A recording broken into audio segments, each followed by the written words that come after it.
On attaque donc cette dernière semaine avant les vacances par le dernier chapitre d'induction qui va parler d'un circuit fixe dans un champ variable. Et on va commencer par faire tout un tas d'hypothèses qui seront valides a priori dans tout le chapitre qu'on va considérer. Donc parmi les hypothèses, tous les circuits étudiés qu'on va regarder vont toujours être filiformes.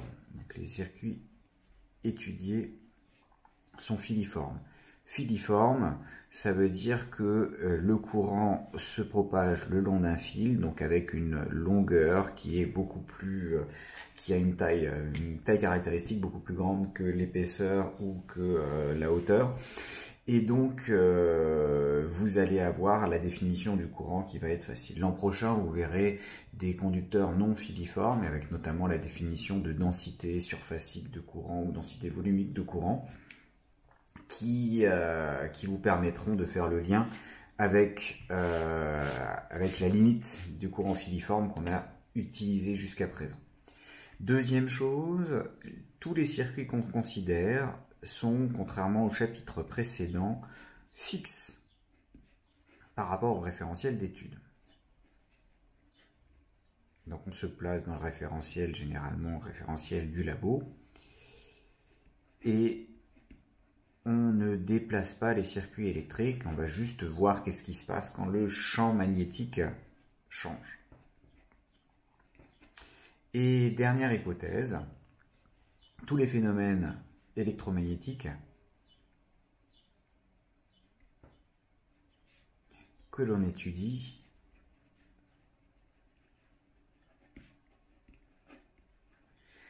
sont étudiés dans le cadre de l'approximation des régimes quasi-stationnaires.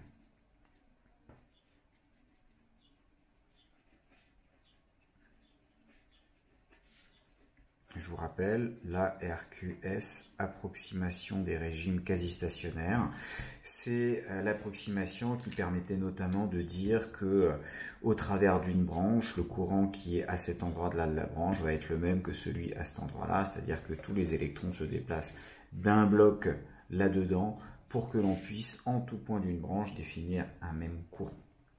Donc ça va être le cadre général dans lequel on va se placer. Commencer par la première partie pour l'auto-induction, avec notamment ce que je vous promets depuis un certain temps, qui est la détermination et la démonstration de la loi des bobines.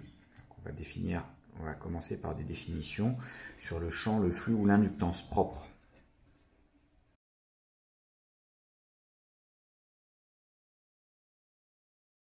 Le caractère propre étant propre à soi, c'est votre propre livre, votre propre stylo, et pas votre stylo propre.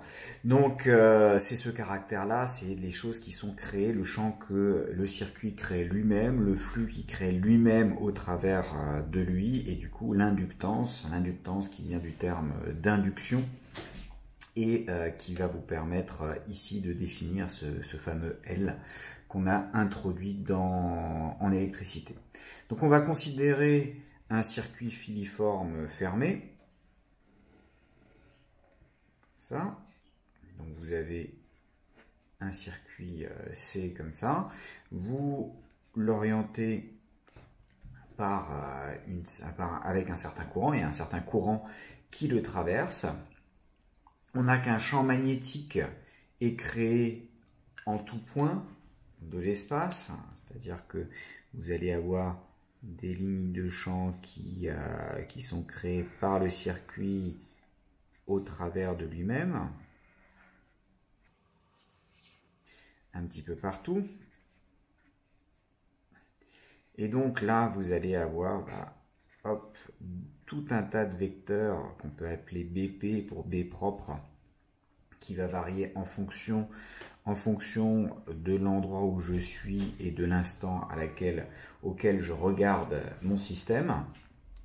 Et on va définir le flux propre du circuit au travers de lui-même par l'expression phi p, c'est l'intégrale sur toute la surface qui correspond au circuit, dB scalaire ds.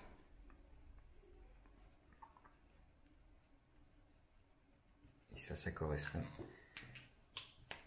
à notre flux propre.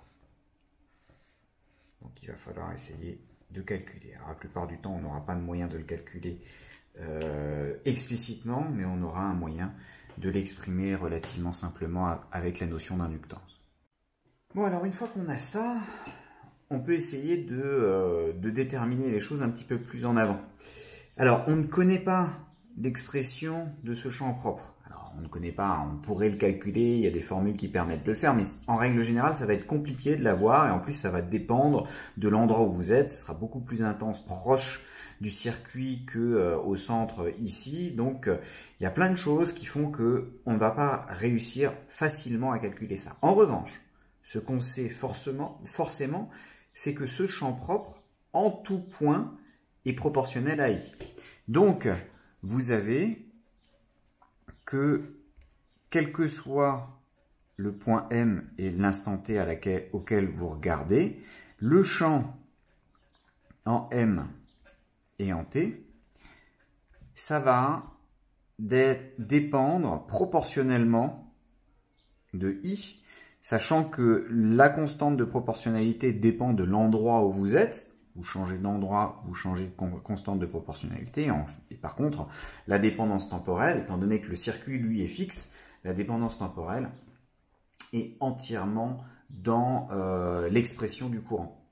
Et avec ça, vous vous retrouvez avec le fait que partout, quand vous allez faire votre intégrale, vous allez pouvoir mettre votre I en facteur, puisque c'est quelque chose, là vous faites une intégrale sur une surface donc qui va dépendre de M, c'est M que vous faites bouger là à chaque fois que vous faites vos produits scalaires, et le I, bah, il ne dépend pas de M, donc il va pouvoir être mis en facteur. Donc en pratique, on va donc avoir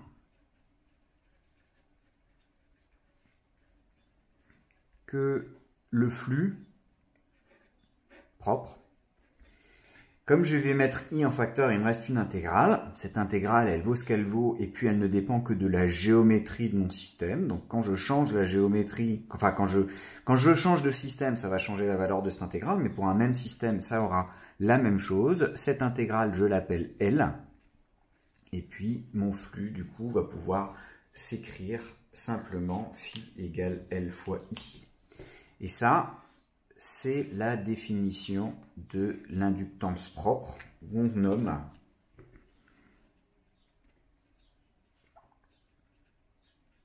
ce L inductance propre du circuit.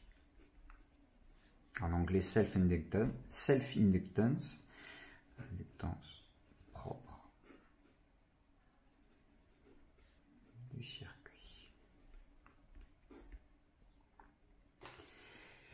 Donc là, ça vous définit votre inductance propre, celle-là même qu'on utilise en électricité dans le U égale LDI sur dt. D'ailleurs, on va redémontrer cette expression-là à partir de ce qu'on sait sur l'induction. Alors, quelques petits points concernant cette inductance propre. Elle ne dépend que de la géométrie du circuit.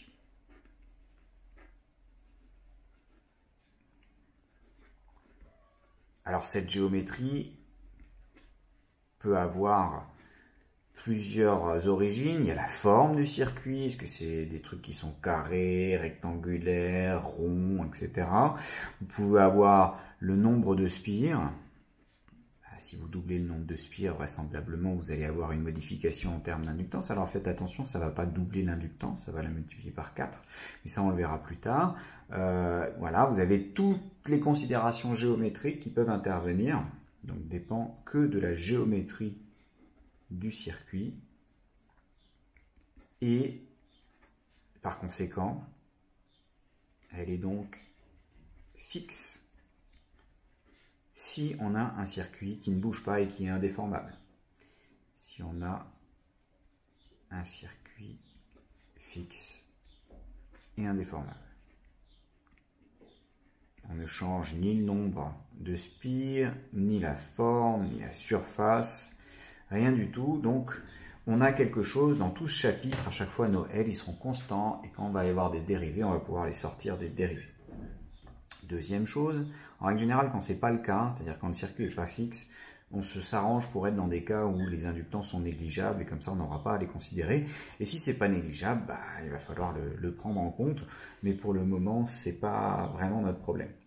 Donc cette inductance propre, elle est aussi appelée, au niveau du vocabulaire, si jamais vous croisez ces termes-là, coefficient d'inductance propre. Alors là, vous vous en doutez, hein, c'était le terme initial, et puis bah, par paresse, on a fini par juste dire inductance propre, ou alors coefficient d'auto-inductance, d'où le terme auto-induction du titre, ou encore la self, justement de l'anglais, alors self, il y a un L ici, self de self-inductance, qui vient de l'anglais. Alors on essaye d'éviter les anglicismes, mais bon, de toute façon, ça fait partie du folklore du physicien. Dernière chose, enfin deux dernières choses, l'inductance, elle s'exprime en Henry,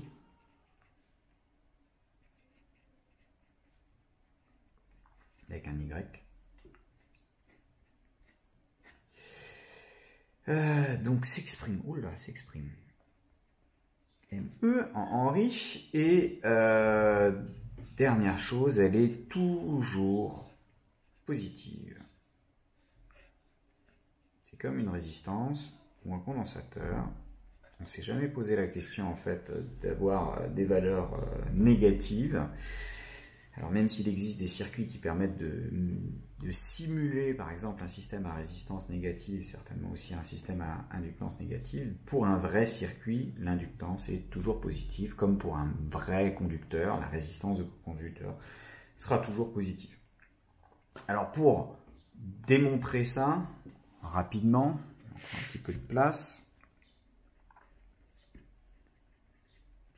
Si vous prenez une spire qui vient comme ça vers vous, là, donc avec un courant, allez, on va dire dans ce sens là, si le courant est positif, il va créer un champ magnétique qui va être vers la droite, par là, et étant donné que c'est la même règle de la main droite qui vous donne la direction de la surface, du vecteur surface, hop, j'ai mon vecteur surface qui va être là. Donc, quand je prends mon flux, qui s'écrit B scalaire S, eh ben, si I est positif, alors j'ai bien que phi est positif. Et comme L, c'est phi sur I, un positif divisé par un positif, ça me donne bien positif. Si au contraire, j'ai I qui est négatif, si le I qui est là, qui me sert à orienter ma surface, est négatif, ça veut dire que le B, en vrai, il est dans l'autre sens, parce que le I, en vrai, il tourne dans ce sens-là. Donc, j'ai phi qui va être négatif, puisque S, il est toujours vers la droite, lui, il dépend du sens que j'ai imposé, l'orientation qui est ici, indépendamment du signe du courant. Hein. J'ai imposé un sens dans lequel je considère que le courant est positif, c'est lui qui détermine S. Par contre, si I est négatif, le vrai B est dans l'autre sens, donc le produit scalaire sera en pratique négatif. Et donc L, qui s'écrit phi sur I, alors phi c'est phi propre, bien sûr, on va mettre phi P, partout des petits P.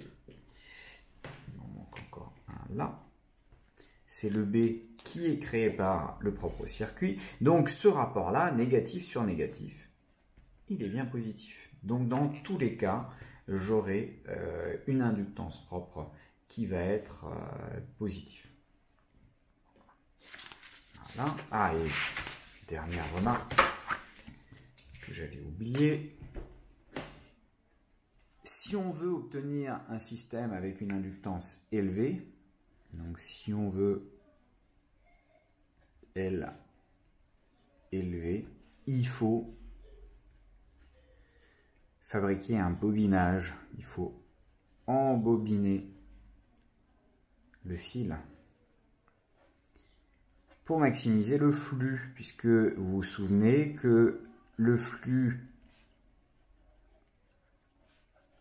au travers de n spires, c'est n fois le flux au travers d'une spire, et c'est pour ça que vous avez des systèmes comme ça, où vous enroulez votre fil, comme ça, ou là-dedans. Et alors, le mieux, c'est savoir aussi un noyau magnétique, donc si il faut embobiner le fil pour maximiser le flux, et rajouter un noyau magnétique, généralement un noyau de fer, autour duquel vous enroulez le flux, car cela démultiplie le champ propre qui est créé. Le champ à l'intérieur de ce noyau de fer va être multiplié par un coefficient qu'on appelle la perméabilité relative du matériau et qui peut aller jusqu'à 1000 pour le fer. Donc par rapport à pas de noyau, vous avez un champ magnétique qui sera 1000 fois plus intense et donc qui peut aller jusqu'à 1000 fois plus intense et donc un flux qui sera 1000 fois plus important que s'il n'y a pas de noyau. Donc tout l'intérêt va être de mettre ce noyau. Et c'est pour ça que, si vous vous souvenez bien, en salle de TP, quand on avait des inductances qui étaient variables, ces inductances, on pouvait les faire varier, non pas en changeant le nombre de fils, parce que c'est compliqué d'enlever une partie des fils de la bobine. Par contre, on déplaçait le noyau de fer à l'intérieur, donc il n'y avait qu'une partie du champ magnétique qui était démultipliée, et en pratique, du coup, ça changeait la valeur de l'inductance de votre système, et c'est ça qu'on pouvait utiliser. Bon, alors, maintenant, le moment que vous attendez tous depuis tellement longtemps, c'est de prouver le fameux U égale LDI sur DT que je vous ai balancé en début d'année. Et on va parler de la force électromotrice, la F et M, d'auto-induction.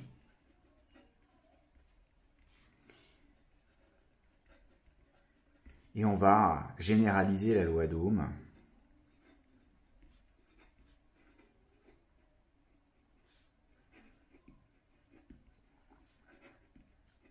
Pour ce cas-là, et voir comment notre fil, qui a priori devrait juste être une simple résistance, comment est-ce que notre fil va pouvoir prendre en compte ce caractère d'induction que vous allez avoir.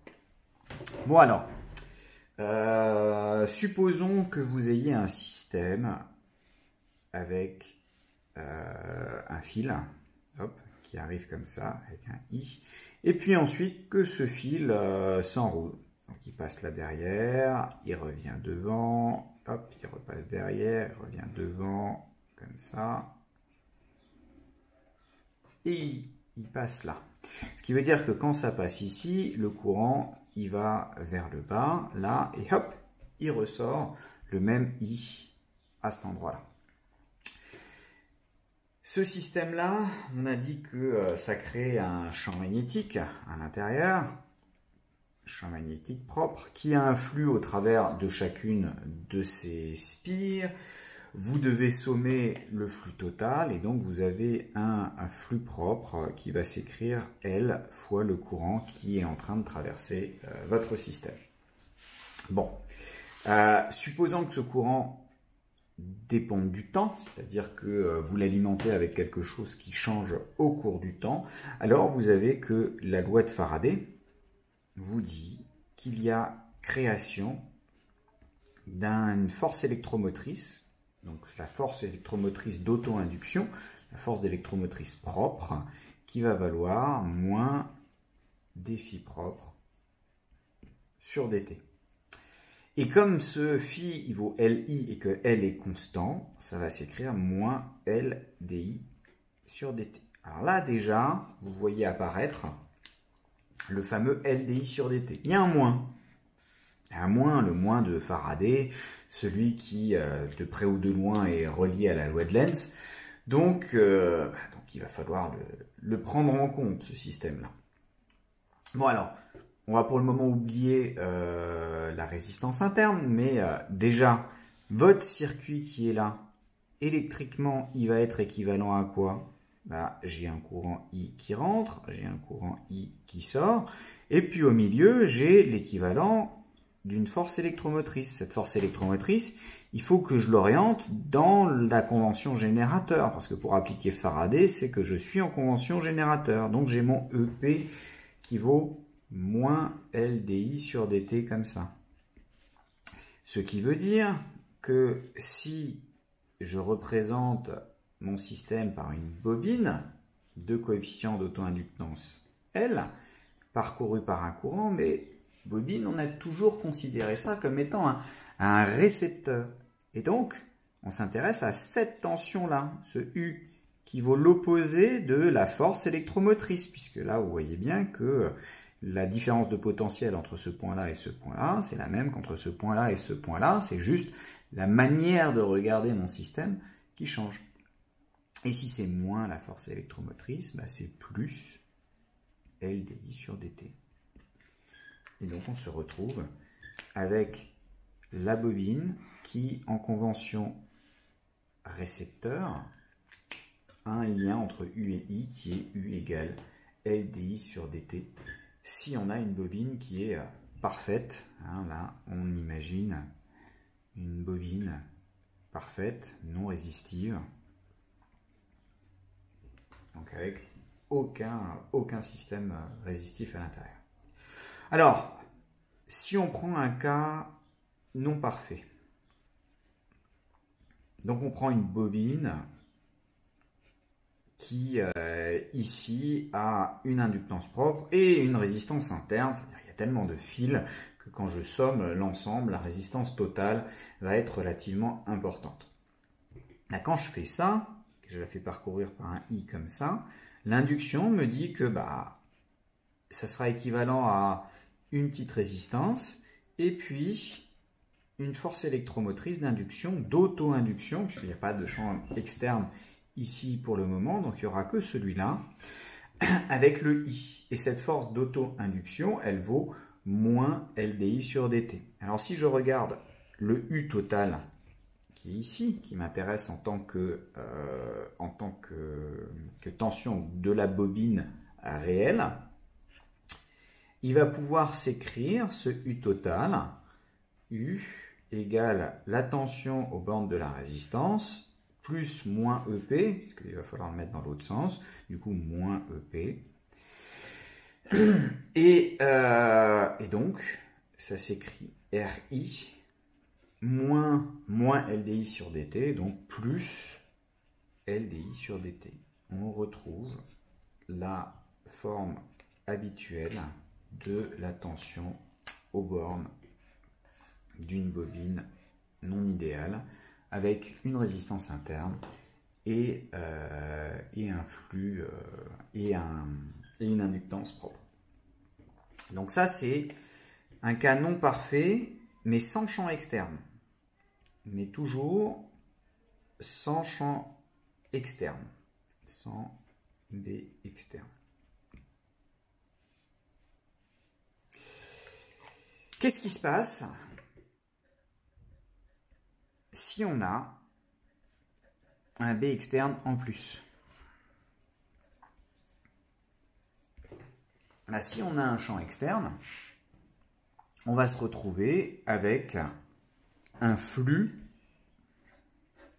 total qui vaut le flux propre plus le flux externe, parce que comme un courant parcourt quand même votre bobine, elle crée son champ magnétique et se rajoute à ce champ magnétique-là l'autre champ magnétique. Et quand vous faites, on peut le prouver très facilement cette expression-là, B total, le flux total, c'est le champ total scalaire ds. Or, le champ total, par définition, c'est la somme du champ propre plus du champ extérieur scalaire ds. Et là, j'ai une simple somme qui se distribue. L'intégrale d'une somme, c'est la somme des intégrales. Donc je me retrouve bien avec BP scalaire ds plus Bx scalaire ds. Donc j'ai bien que les flux se somment. Donc ça c'est une petite démonstration rapide quand on a ça. Bon bah alors, qu'est-ce qui se passe? Si vous avez votre bobine qui est parcourue par un courant I et qui est aussi soumise à un champ externe qui peut avoir la direction qu'on veut finalement, électriquement parlant, ce sera équivalent à la résistance interne de la bobine et cette force électromotrice induite totale, ou la force électromotrice induite totale, bah, c'est la force électromotrice propre, plus la force électromotrice qui est due à l'extérieur. Ça veut dire que ça s'écrit moins LdI sur dt, moins d phi ext sur dt, soit, si je regarde cette tension-là, pour me replacer de nouveau en convention récepteur sur ma bobine, vous allez avoir du RI, lui il est bien en récepteur, moins, oh là là là, grosse bêtise, mon ETOT il n'est pas dans ce sens-là, mon ETOT il est dans ce sens-là. Dans ce sens-là, catastrophe. Donc, moins ETOT,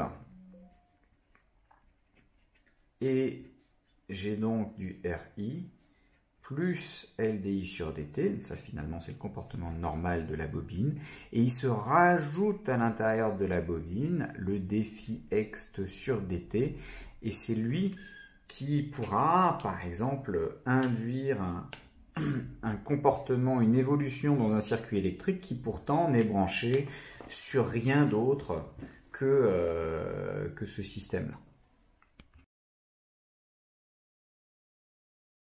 Alors maintenant que vous êtes grand et que vous êtes versé dans l'art de l'intégration, on va reprendre une démonstration faite en début d'année qui était de calculer l'énergie emmagasinée par la bobine sous forme magnétique. Donc on considère une bobine parfaite, donc sans résistance interne, et uniquement soumise à son propre flux magnétique, et on va essayer de démontrer la formule qui donne l'énergie magnétique sous forme du 1/2 de L carré. Donc je vous rappelle que on partait du fait que U s'écrit LdI sur dt, du coup la puissance s'écrit U fois I, et si je veux calculer la petite variation d'énergie pendant un instant dt, bah, c'est simplement la puissance multipliée par dt. Et donc, si je veux faire la somme de toutes ces choses-là, il va falloir l'écrire. Donc ça, c'est la variation d'énergie magnétique de mon système. On va voir magnétique, parce qu'on sait maintenant que c'est relié au champ magnétique. Et ça va s'écrire l'intégrale des LdI sur dt multiplié par dt, j'ai surtout oublié U fois I fois dt. Donc, là c'est relativement facile, hein, puisque maintenant vous avez du LI/DI, puisque on fait un changement de variable I égale I de t, et puis on se retrouve entre I0 et I à l'instant t, puisqu'on faisait l'intégrale entre 0 et t. Et la primitive de ce machin-là, c'est 1/2 de Li carré pris entre I à l'instant 0 et I à l'instant t. Et ça, c'est la variation d'énergie. D'où l'on tire une expression d'une primitive possible pour cette énergie stockée dans la bobine qui vaut 1/2 de Li carré. Et maintenant, il n'y aura plus d'excuses pour ne plus savoir redémontrer ce petit résultat. Alors maintenant, on va quand même avancer un petit peu, c'est-à-dire qu'on va essayer de calculer avoir une expression explicite de l'inductance propre d'un solénoïde. Alors je vous rappelle, un solénoïde, c'est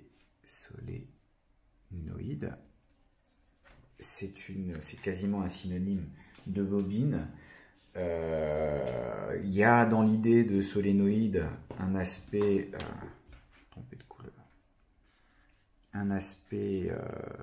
infini qui quand même est souvent précisé. On parle de solénoïde infini.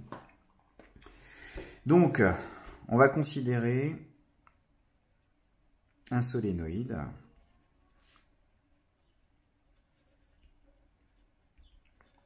de section circulaire, histoire de se simplifier. On pourrait faire une section carrée, que ça ne changerait pas grand-chose. De section circulaire S, de rayon A, toujours pour ne pas confondre avec les multiples résistances qu'on a à disposition. Donc en fait, la section, la surface, c'est pi à carré, hein, surface d'un cercle, un disque, il faut connaître, et de longueur qui est suffisamment grande pour qu'on puisse le supposer infini, suffisante pour être considérée, donc longueur petit l, suffisante pour être considérée comme infini. Pourquoi? Parce qu'on a une formule qui nous permet d'avoir le champ magnétique créé n'importe où à l'intérieur d'un solénoïde infini. Donc on va essayer de se placer là-dedans. Vous avez que chaque spire est parcouru par un courant I, et on va avoir un champ qui va être créé. Alors je vais faire mon petit dessin comme ça. Je vais avoir toutes mes spires comme ça. On a que ici, on a le rayon petit a. On va définir un axe qui est l'axe des Z ici. Un champ magnétique propre à l'extérieur. Et on a que ce champ magnétique propre. Il vaut mu0 NI EZ à l'intérieur du solénoïde et 0 à l'extérieur. Alors cette formule-là, vous en aurez une démonstration l'an prochain, et ce n en question, c'est le nombre de spires grand N divisé par la longueur. Alors bien sûr, si je me place dans une hypothèse de longueur infinie, ça veut dire que mon nombre de spires tend vers l'infini aussi, hein. Il faut une infinité de spires pour couvrir une distance infinie. Mais le rapport des deux, lui, reste constant. J'ai un certain nombre de spires par mètre, et c'est ça que je vais utiliser. Donc, vous allez faire l'exercice suivant. Hein, donc, on va essayer de déterminer, ou vous allez déterminer le flux au travers d'une spire quelconque, ensuite le flux au travers de toutes les spires d'une tranche de longueur petit l, et du coup, essayez de trouver de la longueur petit l totale de votre système, et donc chercher à déterminer l'inductance propre. Je vous donne, allez hop, 10 minutes, vous vous arrêtez et vous essayez de trouver cette information.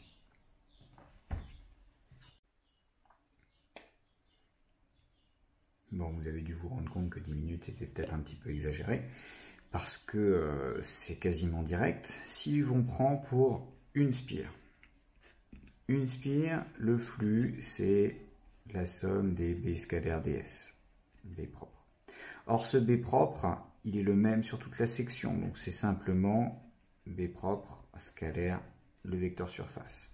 Le vecteur surface, il est dans ce sens-là, donc ça me fait simplement le mu0 NI multiplié par le pi a carré qu'on avait à disposition.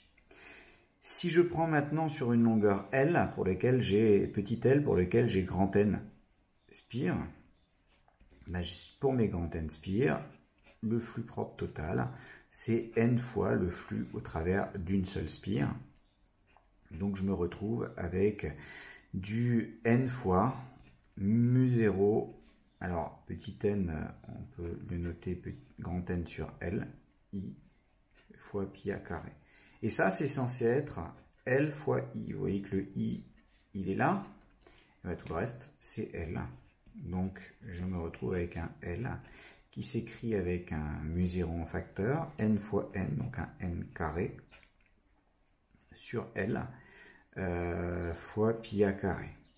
Et si jamais vous voulez, alors du coup, on peut l'écrire simplement en fonction de la surface de section. Finalement, savoir que c'est une section circulaire ne nous apporte finalement pas grand-chose si ce n'est que ça permettait de s'assurer plus facilement que le champ était bien uniforme partout à l'intérieur. Si c'est le cas, c'est juste la surface qui apparaît là-dedans.